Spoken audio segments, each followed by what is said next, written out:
Siomai King kasi, kumpara sa ibang siomayan, ito lang yung bumili ka.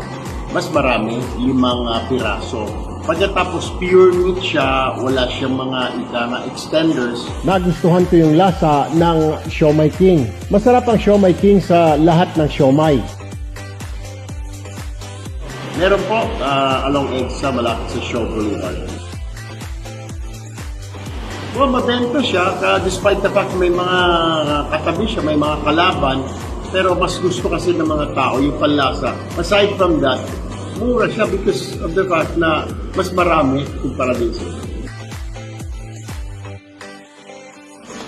Well, pag meron silang konting puhunan, may naipon sila, I would advise itong Siomai King because yung return of investment, mabilis, malaki yung kita, maganda yung kita, kasi nga, tinatangkilik siya ng mga kababayan natin. Kaya ang siomai ni Tulfo, Siomai King.